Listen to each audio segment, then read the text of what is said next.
Mga ka-Republic, yamado sa tangkad ang ibang team ngunit hindi nagpapasindak ang Barangay Ginebra.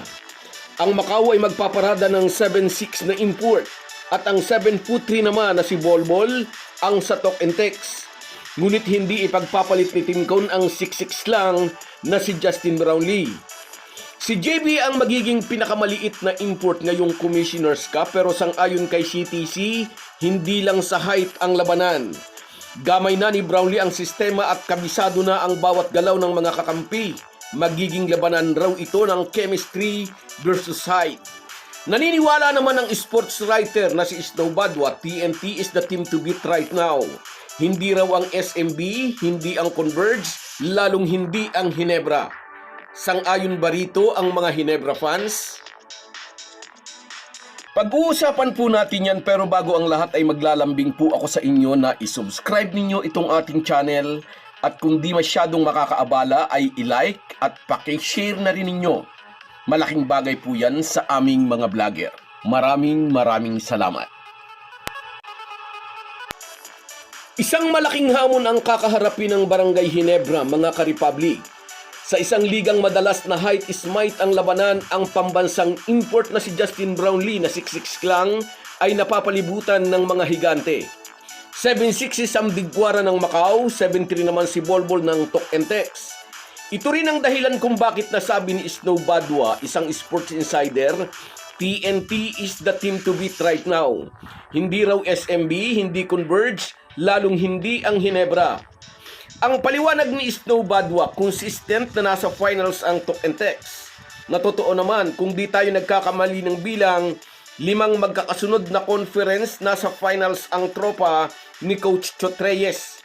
At ngayon ay kumuha pa ng isang import na 7'3". Kumbaga, sa tono ni Snow Badwa, parang sinasabi niya, uwi na, may nanalo na.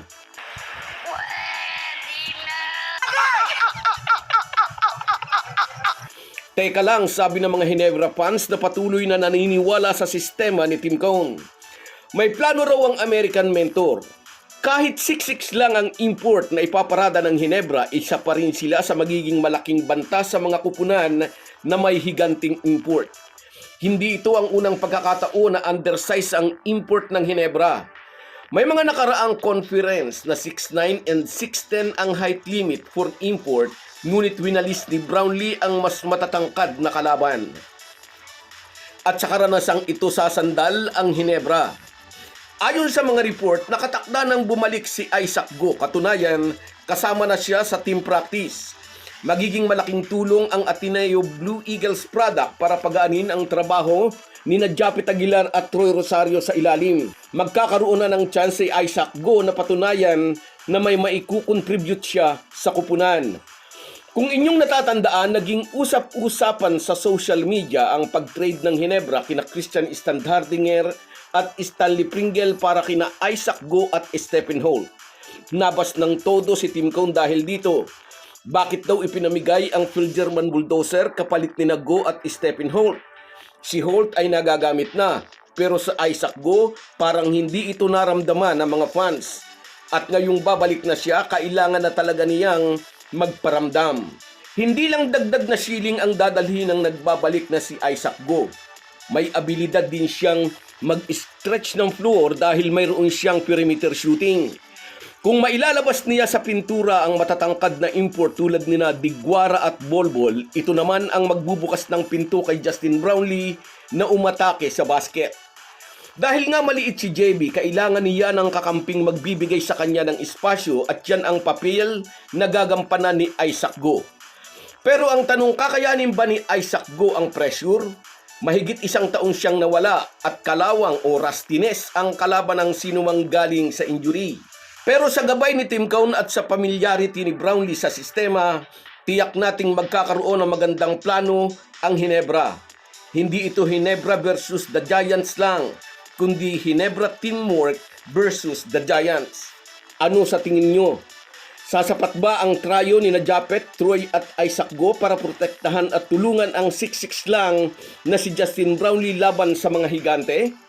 Sa palagay nyo, kakayanin ba ng Ginebra na makaakyat muli sa finals para patunayang mali ang prediksyon ni Snow Badwa?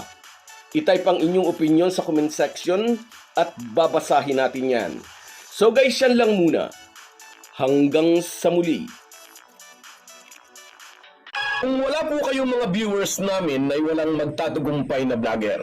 Kaya salamat po sa inyong panunood. Shoutout sa iyo, Renato Limbo.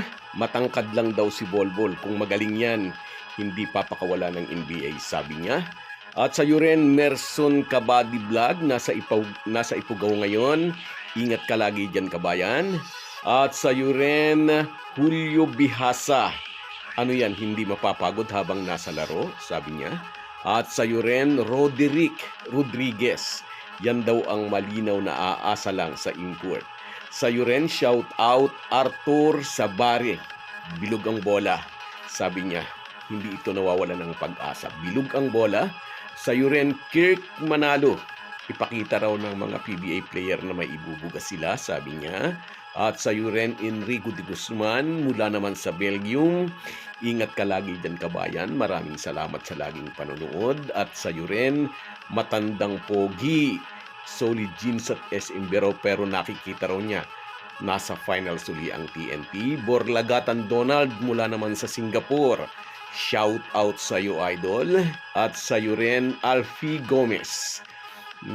Baby pa lang daw si Bolbol kung lumusot daw. Sa iyo rin, Rodante Sabida. Salamat sa inyong lahat. Kahit gaano po tayo kabisi, ay huwag po nating kalimutan ang ating buhay espiritual. Lagi po tayong magpasalamat sa bawat araw na dagdag sa ating buhay. Malaki po ang maitutulong ng pananalangin araw-araw. Isang paalala po mula sa inyong Halo-Halo Sports Republic.